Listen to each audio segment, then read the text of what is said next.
It actually took more than a year for Ben and me to choose our family values, mostly because at the end of our days, when we were finally alone in our room together, we would say, "We really need to get around to that," and then we wouldn't, because our brains were so fried from the daily work of raising children, including newborn twins.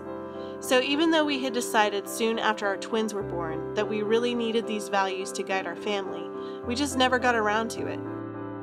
2 months after our twins' first birthday, we attended a family retreat at Camp Tejas, which is a beautiful facility in Giddings, Texas, that has cabins and zip lining and a pool with a slide and a giant playground in the middle of the property. A friend of ours named David Roper runs a family ministry that puts on 2 family retreats every year.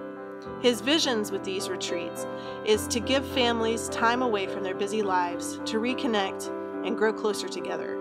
It's a beautiful, necessary ministry, and I'm so thankful to have been there, especially this particular year. During the retreat, the speaker talked about family values and living intentionally, and how in our world today, we are so overstimulated and overextended, and sometimes that can affect the health of our family. What values do, he said, was provide a framework for every yes we say to a commitment, and allow us the freedom to say no.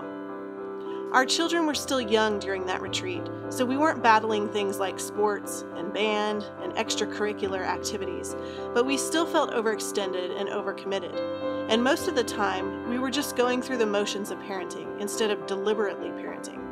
I had known for more than a year that this was a hole that needed filling in our lives.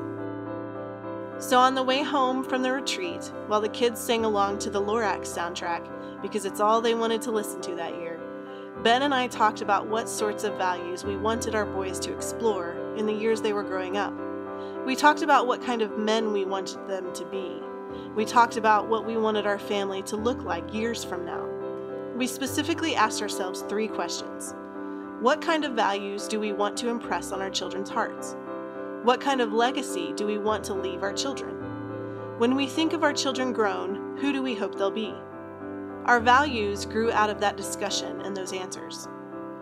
Because our children were young and we knew that these kinds of things could seem abstract and make them easy to forget, we assigned each value to a different month of the year and then brainstormed practices that would help us teach our children about those values. We ended up teaching ourselves too, because it would become clear to us, in living out our family values, that our expectations for what it would look like and what it actually looked like didn't always match up.